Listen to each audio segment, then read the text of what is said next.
Olá, boa noite.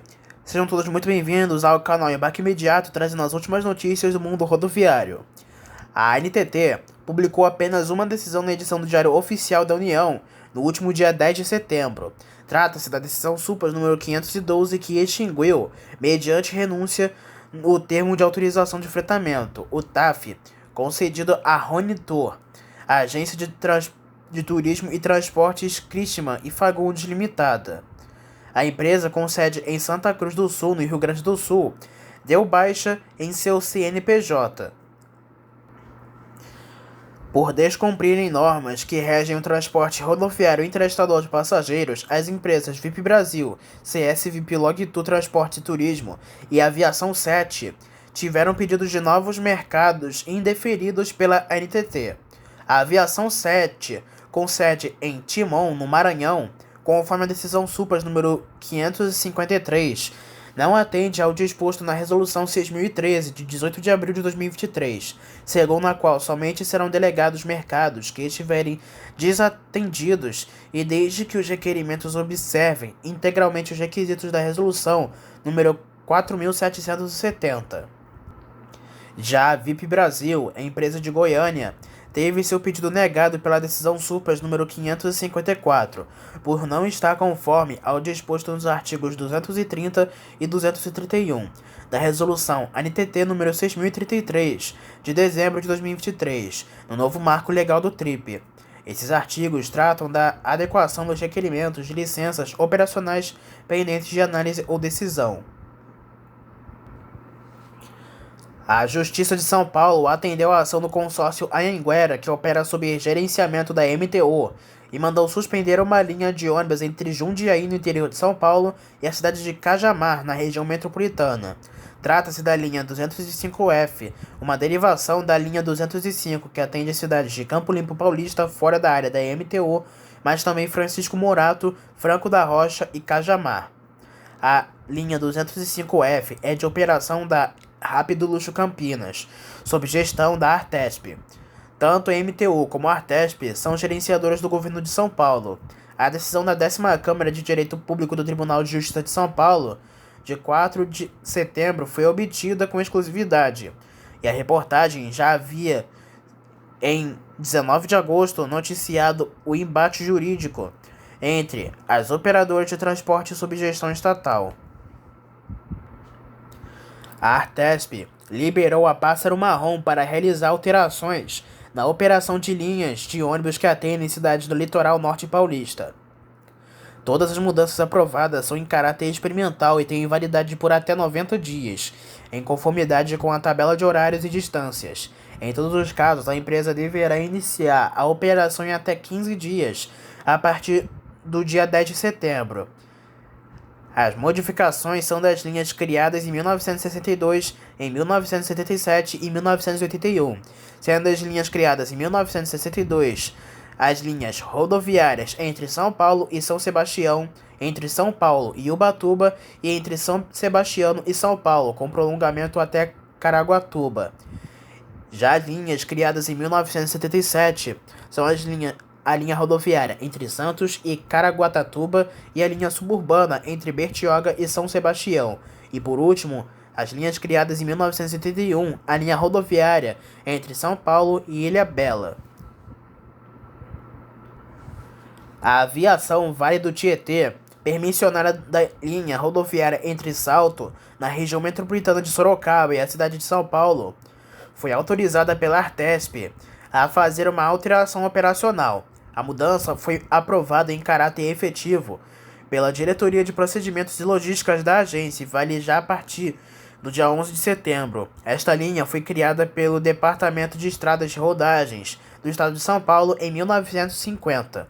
Atualmente, a Vale do Tietê oferece 6 horários diários de viagens entre as duas cidades. Em nota encaminhada ao Diário do Transporte, a Artesp informa que as alterações são modificações nos horários, tais como remanejamento, inclusão e alteração de frequência. A comitiva da empresa chilena Buses Vuelis visitou a cidade de Cascavel, no Paraná, para conhecer o eletroterminal e a frota de ônibus elétricos, acompanhada de representantes da TE Vestige e da Transitar. O sistema de mobilidade elétrica de Cascavel conta com um eletroterminal capaz de carregar simultaneamente 14 ônibus, além de uma estação de geração de energia solar e pontos de recarga rápida nos terminais Sul e Leste. A estrutura integrada impressionou os visitantes chilenos, que observaram o potencial do modelo para aplicação em outras localidades. O projeto, que levou 3 anos para ser implementado, incluiu 15 ônibus elétricos da TEVx Giger e representa um avanço significativo para a cidade, especialmente na redução de emissão de poluentes. Estima-se que a frota evite a liberação de mais de 2.000 toneladas de CO2 por ano, além de proporcionar viagens mais silenciosas e confortáveis para os passageiros. A Caio divulgou nesta segunda-feira, dia 9 de setembro, mais imagens e detalhes do Apache VIP5 elétrico, modelo que foi revelado no último dia 2 de setembro, quando o prefeito de Osasco, Rogério Lins, anunciou os testes a partir do dia 17 deste mês, na cidade de Grande São Paulo. Juntamente com o Apache VIP5, será testado um ônibus de 3 eixos e Millennium, chassi Scania de 15 metros, com sistema de eletrificação elétrica e baterias WEG já disponível no mercado. Na ocasião, Lins não detalhou o modelo.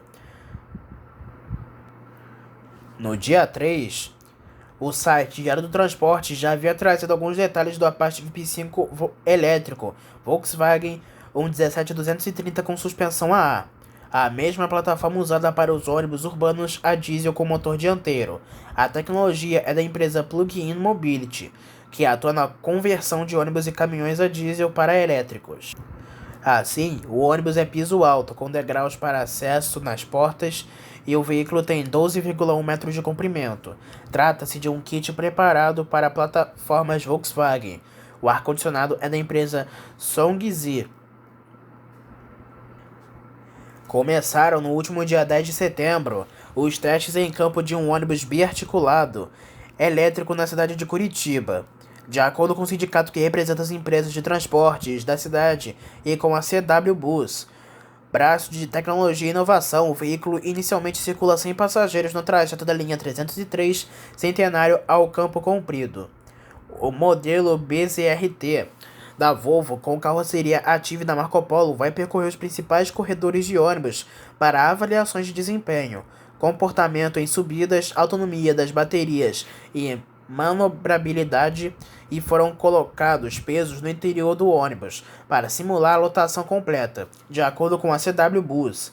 A expectativa é de que o modelo seja utilizado no futuro ligeirão leste-oeste, cujas obras já começaram e devem prosseguir nos próximos meses. As obras do futuro ligeirão leste e oeste consistem na readequação de 22,5 km de corredores exclusivos para ônibus entre Pinhais e CIC Norte, em Curitiba. As intervenções incluem ainda 5 terminais, contando com um novo terminal do Capão da Imbuia e a revitalização de 34 estações tubo. Pelo projeto, Curitiba ainda ganhará com o fim da obra um inédito terminal, o CIC Norte, que será construído no local onde está hoje a estação tubo CIC Norte. O custo estimado é de 75 milhões de dólares, cerca de 430 milhões de reais. Após todas as homologações, o biarticulado elétrico deve começar a ser testado com passageiros. Na manhã desta sexta-feira, dia 13 de setembro, foi realizada a primeira viagem teste com passageiros em um ônibus elétrico em Belém, no Pará. Apesar da lotação reduzida nesta ocasião, com 30 pessoas, o coletivo pode transportar até 75 usuários no transporte coletivo. Equipado com ar-condicionado e Wi-Fi, o veículo partiu do terminal Mangueirão às 8 da manhã, rumo à estação São Brás, seguindo pela via expressa da Avenida Almirante Barroso. A viagem durou aproximadamente 20 minutos, desembarcando os passageiros às 8h20 da manhã. O embarque contou com suporte de agentes da Superintendência Executiva de Mobilidade Urbana de Belém. O novo ônibus elétrico possui entradas USB para aparelhos eletrônicos e um painel informativo que apresenta os horários, velocidade e temperatura ambiente no interior do veículo. Agora falamos sobre as últimas ocorrências do mundo rodoviário. Um grave acidente com um ônibus do transporte coletivo da cidade do Rio de Janeiro provocou a morte de um passageiro e deixou mais de 20 feridos. A ocorrência foi atendida pelo Corpo de Bombeiros na noite do último dia 6 de setembro. O ônibus da empresa Brasil Lisboa atendia a linha 476 Meyer Leblon e tombou na descida do viaduto da linha vermelha em São Cristóvão, na zona norte do Rio de Janeiro. Testemunhas relataram que o veículo estava em alta velocidade. O motorista teria sido agredido por passageiros que o acusaram de ser responsável pelo tombamento do ônibus. Os bombeiros registraram socorro a 23 vítimas, 3 delas gravemente feridas. Um menino de 8 anos teve o braço arrancado como consequência do acidente. E no último dia 8 de setembro, o jovem Davi Giovanni Guimarães, de apenas 8 anos, teve o braço reimplantado após ter o membro amputado em razão do tombamento do ônibus no viaduto de São Cristóvão. A cirurgia foi realizada no Hospital Quinta D'Or, onde o acidente envolveu um coletivo que atendia a linha 476 por volta de 10h40 da noite. E em nota, o hospital comunicou que o procedimento foi realizado com sucesso e as reavaliações pós-cirúrgicas indicam resultado satisfatório até o momento. O paciente segue internado na UTI do Quinta D'Or, com quadro estável, sedado, recebendo suporte de ventilação mecânica e demais medidas necessárias para seu cuidado. De acordo com o Corpo de Bombeiros, foram socorridas 24 vítimas, sendo que 13 estão em estado grave, 2 com ferimentos moderados e mais 18 que sofreram ferimentos leves. Todos foram encaminhados para os hospitais Souza Aguiar e Salgado Filho. Um princípio de incêndio atingiu a linha de produção da fábrica de carrocerias de ônibus da Mascarello, em Cascavel, no Paraná, na manhã do último dia 9 de setembro. De acordo com o Corpo de Bombeiros, ao menos 3 funcionárias ficaram feridas. Uma delas em estado mais grave e teve de ser entubada. Outro teve 30% do corpo queimado. As chamas teriam começado em um dos ônibus, mas já foram controladas. As causas ainda estão sendo apuradas. O ônibus onde as chamas começaram já estava ao fim do processo de produção, em processo de limpeza. Não foram atingidos outros veículos. Um acidente grave entre um ônibus e uma ambulância do SAMU deixou um morto. O caso aconteceu na cidade de Guarulhos, na região metropolitana de São Paulo, na madrugada do último dia 5 de setembro. Segundo informações iniciais, a colisão aconteceu no cruzamento da Avenida Torres Tibagi com a Rua Central, no bairro de Gopoúva. A ambulância estava transportando um paciente que não resistiu ao impacto da batida e morreu no local. A colisão foi tão forte que danificou seriamente a parte dianteira da ambulância. O ônibus, por sua vez, sofreu menos danos materiais.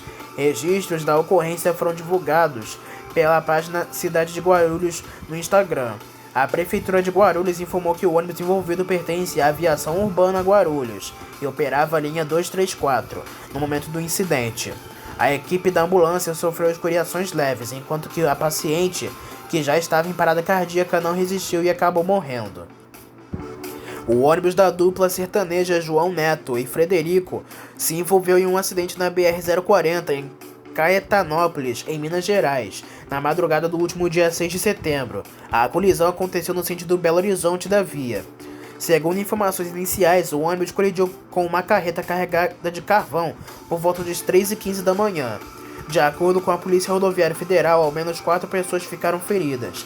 Em seu perfil no Instagram, Frederico publicou uma foto que mostra a frente do ônibus completamente destruída, e informou que os membros da equipe que estavam no veículo foram socorridos ao hospital. Ainda não ficou confirmado se os cantores estavam no veículo no momento do acidente. A dupla tem show marcado nesta sexta em Garaguá, na zona da Mata de Minas Gerais. Ainda estão marcadas apresentações no sábado e no domingo, e até o momento não há informações sobre o cancelamento dos shows. Uma colisão entre um ônibus da empresa Reunidas e um caminhão deixou uma pessoa ferida na manhã desta quinta-feira, dia 5 de setembro, na BR-116, em Vacarias, em Santa Catarina. A vítima, motorista do ônibus, tem 37 anos e foi socorrida e encaminhada para o Hospital Nossa Senhora da Oliveira, na região. Já os passageiros e o condutor do caminhão, de 68 anos, não tiveram ferimentos. O acidente aconteceu por volta de 4h15 da manhã, no quilômetro 2,8 da rodovia, já na chegada de Santa Catarina. O ônibus fazia viagem entre Lages e Caxias do Sul, quando houve a colisão lateral com o caminhão que seguia em sentido contrário. Segundo a PRF, o trânsito já foi liberado e segue normalmente. No último dia 4 de setembro, um acidente envolvendo 2 ônibus deixou pelo menos 7 pessoas feridas na MG 401, entre as cidades de Janaúba e Verdelândia, no norte de Minas. A colisão aconteceu por pouco antes das 7 da noite, no norte de Minas Gerais, no quilômetro 510 da rodovia. Informações preliminares indicam que um dos veículos envolvidos no acidente transportava alunos de faculdades da região. De acordo com informações iniciais do Corpo de Bombeiros, 2 passageiros ficaram presos nas ferragens, um homem e uma mulher. Outras 5 vítimas sofreram ferimentos, mas não estavam presas. Até o momento, não há registro de mortes. Um ônibus articulado da empresa Campo Belo se partiu ao meio após um acidente grave na zona sul da cidade de São Paulo, no último dia 6 de setembro. O caso aconteceu na Avenida Raquel Alves Moreira, no Jardim São Luís. Segundo informações iniciais, o veículo colidiu com um imóvel e acabou se partindo ao meio. Registros recebidos mostram que o veículo envolvido tinha o prefixo 7390 e operava a linha 531810, Chácara Santana, à Praça da Sé, no momento do acidente.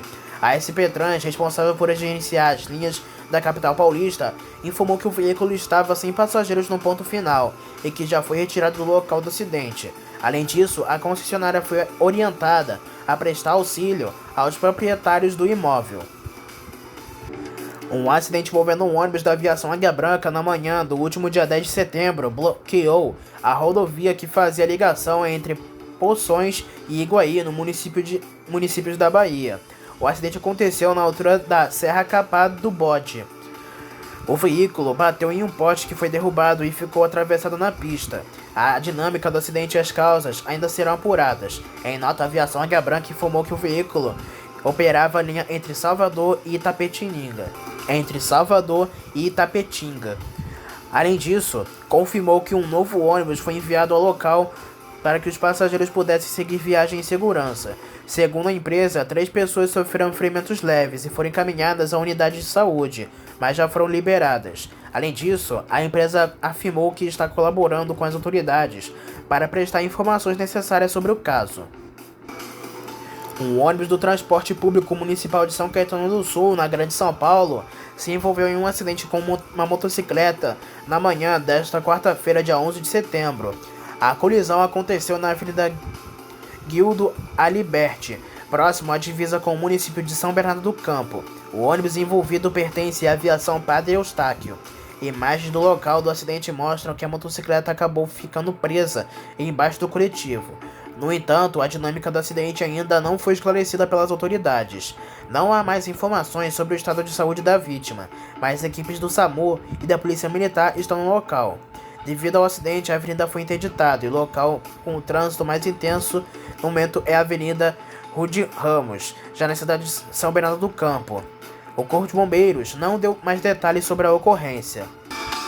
Um acidente entre um ônibus da aviação catarinense e 3 caminhões da rodovia BR-277 acabou deixando uma pessoa morta. O caso aconteceu na cidade de Campo Largo, da região metropolitana de Curitiba, na madrugada do último dia 12 de setembro. De acordo com a PRF, o coletivo partiu de Blumenau, em Santa Catarina, e tinha como destino a cidade de Foz do Iguaçu, no Paraná. O ônibus colidiu contra a traseira de um guincho, que bateu na carreta que colidiu com o caminhão. O motorista do ônibus morreu no local, segundo as autoridades. Os aproximadamente 20 passageiros do coletivo sofreram ferimentos leves e foram atendidos por ambulâncias na concessionária e sendo liberados em seguida. Por sua vez, o motorista do caminhão guincho está em estado grave e foi levado para atendimento em um hospital. Os demais condutores não se feriram. O Detran, Departamento de Trânsito de São Paulo, adesivou 3 ônibus como parte de uma campanha em prol da segurança do pedestre e respeito às faixas de travessia. Os veículos do tipo rodoviário são da aviação Cometa do Grupo JCA, operadora de linhas intermunicipais e interestaduais, além de fretamento. Os ônibus circulam na capital, na Baixada Santista, Campinas e Sorocaba, com mensagens de civilidade e empatia no trânsito e receberam, na plotagem, imagens do filósofo Clóvis de Barros Filho, que participa da campanha, inclusive em propagandas de TV. Além de circularem com as mensagens, os coletivos param diante da faixa para dar aos outros motoristas o exemplo de atenção e cuidado com o pedestre. A circulação dos ônibus foi até o dia 12 de setembro, com a expectativa de atingir 38,8 milhões de pessoas somente na capital. Segundo o Detran, nas cidades de São Paulo, Campinas e Sorocaba, os ônibus seguem um trecho fixo para garantir que mais pessoas consigam ver as mensagens. Já na Baixada, um dos ônibus que circula por Santos e pelas vizinhas cidades de São Vicente e Praia Grande, com flexibilidade do itinerário para completar 2 ou 3 voltas diárias. A ação aconteceu de segunda a sexta, das 8 da manhã às 6 da tarde. O Detran detalha os trajetos em cada uma das regiões. Na capital, o ônibus pôde ser visto em 23 bairros, percorridos em um trajeto que vai do Monumento do Ipiranga junto ao museu até a Praça Pan-América em Pinheiros, passando pelo aeroporto de Congonhas, pela estação de metrô Santos Imigrantes e pela Avenida Brigadeiro Faria Lima, entre outros pontos. Por dia, o ônibus deve impactar 1,2 milhão de pessoas na cidade. Já em Campinas, o ônibus rodou 37 quilômetros a partir do centro, em um percurso de 1h30 da manhã. O veículo passou pela Vila Itapura, Cambuí, Taquaral, Jardim Chapadão, Parque Prado, referência ao shopping, Vila Paraíso, Vila Brandina e Jardim Flamboyante, de onde retorna ao centro. Sorocaba também teve um percurso amplo, que dá uma volta no município por mais de 1h e 20 minutos, em cerca de 34 quilômetros. O ônibus saiu do centro rumo ao Jardim Simos, Jardim Europa, Parque Campolim, Vila Hortência, Jardim Rosaria, Alcoleia, Jardim Moncaio e Jardim Santa Rosália, de onde volta à região central. Em pouco mais de 1h e 23 quilômetros, Santos viu o professor Clóvis de Barros Filhos, a partir da Avenida Presidente Wilson para as avenidas Vicente de Carvalho e Bartolomeu de Gusmão, Almirante Saldanha da Gama, Governador Mário Covas Júnior, Siqueira Campos, Conselheiro Nébias e Senador Pinheiro Machado, de onde chegou novamente a Presidente Wilson, fechando o circuito. E em São Vicente o trajeto teve 15 km em cerca de 40 minutos. O ponto de partida e chegada foi na Avenida Presidente Getúlio Vargas, no Morro dos Barbosas, e as avenidas Monteiro Lobato, Minas Gerais, Jovino de Melo e Hugo Maia, além da Sambaiatuba, Viela 1 e do Parque Bitaru, são parte do caminho. Para fechar o roteiro do ônibus, a Praia Grande pôde ler as suas mensagens educativas na Praia Oceã, na Avenida Presidente Castelo Branco, no bairro Militar, próximo ao Hotel de Trânsito do EB, na Avenida do Trabalhador e na Rua Carlos Gomes, no último ponto antes do retorno à Praia Oceã. Com pouco mais de 23 quilômetros, o circuito é percorrido em cerca de 1h. Faltando menos de 3 meses para o fim do ano de 2024, a Nova Itapemirim-Suzantu estima um crescimento de demanda de passageiros e diz que já começa a fazer os preparativos para dar conta da expansão. As retomadas das linhas que tinham sido paralisadas nas antigas administrações da Itapemirim-Caiçara estão se concentrando nos serviços remanescentes entre estados do Nordeste e entre o Sudeste e a região. Mas é nas linhas a partir do sul do país que a empresa tem prospectado um dos crescimentos mais expressivos na reta final do ano. Já são estudados novos horários, além dos veículos extras, que já têm sido colocados em algumas rotas. A empresa também diz que vai realizar contratações de motoristas rodoviários. O site Diário do Transporte mostrou que vão ocorrer 2 processos seletivos e os interessados podem se apresentar sem necessidade de agendamento. Em Imbituba, Grau Baleia Branca em Imbituba entre 8 da manhã e 11 da manhã nos dias 26 e 27 de setembro de 2024, no endereço BR-101, km 270 na Penha. E na região metropolitana de Curitiba, no ponto de apoio Costa Brava em 4 Barras, no Paraná, entre 8 e 11 da manhã nos dias 30 de setembro e 2 de outubro. Segundo a Nova Itapemirim-Suzantu, devem ser abertos outros processos seletivos em mais bases do sul do país. A Expresso Guanabara foi condenada pela 4ª Câmara Civil do Tribunal de Justiça da Paraíba a indenizar familiares de um passageiro que morreu em um acidente envolvendo um ônibus da empresa e um caminhão-trator em 15 de fevereiro de 2018, na região de Formosa, em Goiânia. A companhia terá de pagar R$ 720 mil aos membros da família do falecido. O rapaz deixou 5 filhos e a esposa, esta que entrou com a ação por danos morais. A decisão foi publicada no último dia 5 de setembro, no portal do Tribunal de Justiça da Paraíba. Anteriormente, a indenização da primeira instância foi estabelecida em R$ 70.600 para cada um, totalizando assim o valor de R$ 423.600. Porém, houve recurso e a 4ª Câmara Civil do Tribunal de Justiça da Paraíba aumentou para R$ 120 mil para cada familiar, resultando em um total de R$ 720 mil.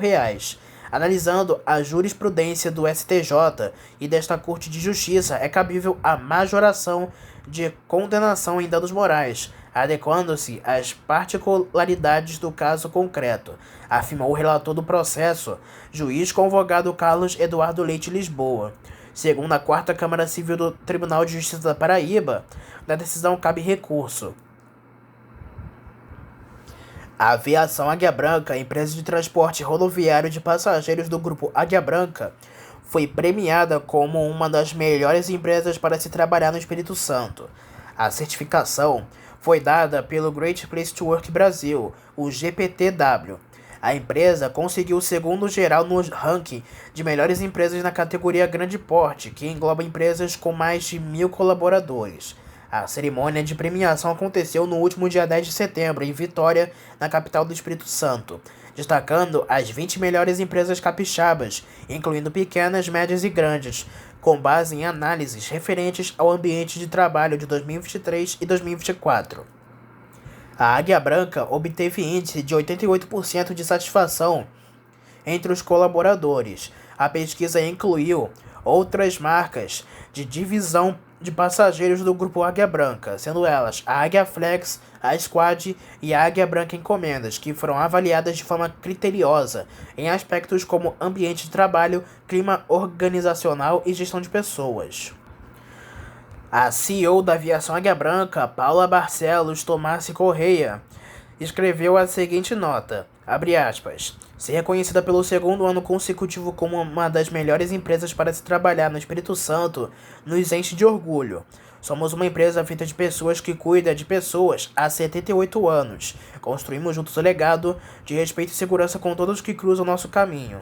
Vamos continuar nos dedicando todos os dias para ter a mais segura empresa para se viajar e o melhor lugar para se trabalhar aqui no estado. Estamos felizes com a conquista e seguimos dedicados. Fecha aspas. A Águia Branca foi escolhida como a segunda melhor empresa para se trabalhar no estado da Bahia, na categoria de médio porte. A Prefeitura de Petrópolis, na região serrana do Rio de Janeiro, proibiu a Petroita Transportes, coletivo de passageiros, de operar o serviço de transporte público na cidade. O decreto foi publicado pela gestão municipal no Diário Oficial do município no último sábado, dia 7 de setembro. No decreto, a Prefeitura cita problemas na prestação do serviço, afirmando que foi apurado que a Petroita não possui as condições capazes de dar continuidade à prestação do serviço, o que representa lesão ao contrato. Além disso, também são citadas as falhas na prestação de serviço, com quebras de veículos e problemas mecânicos que colocam a integridade dos usuários em risco. Por fim, também é mencionado que as condições de trabalho dos colaboradores é incerta e que as atividades estão paralisadas neste momento. Além da proibição, o decreto autoriza a contratação emergencial de algumas empresas para operar as linhas que pertenciam à Petroita. São elas a Expresso Brasileiro, a Turp e a São Luís. Caberá à CPTrans a criação de novas linhas em substituição às extintas. O ônibus do samba fez sua viagem inaugural no Rio de Janeiro no último dia 7 de setembro, no feriado da Independência do Brasil. A atração conecta a praia de Copacabana ao Museu do Samba, na Mangueira, e mergulha na história do gênero que embala o carnaval do país. A viagem inaugural aconteceu há cerca de 6 meses para o início do carnaval. No trajeto, foram realizadas 2 paradas, no Cais do Valongo, na zona portuária, e na Marquês de Sapucaí, que abriga os desfiles das escolas de samba no grupo especial. Segundo o Rio Samba Ônibus, responsável pela viagem, o passeio tem duração de 4 horas e meia, com partida às 10h30 da manhã e retorno previsto para as 3 da tarde, pelo valor de R$ 190 e estão inclusos a ida e a volta, uma feijoada no Museu do Samba, um drink ou cerveja a bordo e percussionistas e passistas de escola de samba a bordo. Nesta primeira viagem, a Escola Paraíso de Tuiuti esteve representada. E para finalizar, uma última notícia. A Bus Brasil Fest, a BBF, evento que reúne ônibus antigos e de diversas épocas e modernos, vai contar novamente na 20ª edição, uma parte da história dos transportes da zona leste da cidade de São Paulo.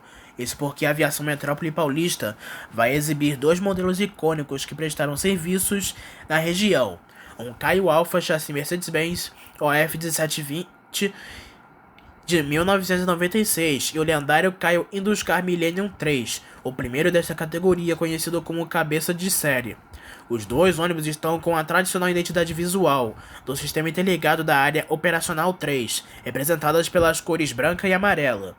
A Aviação Metrópole Paulista é atualmente a maior empresa de ônibus da cidade de São Paulo, com aproximadamente 1,6 mil coletivos operando na Zona Sul e predominantemente na Zona Leste, passando pelo centro. A história dos transportes na Zona Leste é uma das várias que serão relembradas num evento que ocorre no dia 23 de novembro, das 10 da manhã às 5 da tarde, no ginásio Poliesportivo José Correia, que fica na Avenida Guilherme Perereca Guglielmo, número 1000, no centro de Barueri, na Grande São Paulo. A atração é promovida pelo Portal do Ônibus. E nesta edição, a festa prestará uma homenagem ao empresário Constantino de Oliveira, o Nenê Constantino, que deu origem ao Grupo Comporte, o maior conglomerado de empresas de ônibus do país, com cerca de 7.000 ônibus entre urbanos e rodoviários, e que agora parte para o setor de transporte sobre trilhos. Constantino é também o fundador da Gol Linhas Aéreas, que trouxe o conceito de passagens de valores menores para o mercado brasileiro de aviação. E assim finalizamos mais esta edição de notícias e informações do mundo rodoviário. Não se esqueça que em breve traremos mais notícias e informações somente aqui para você. E espero que tenham gostado do vídeo, uma boa noite para todos e até a próxima.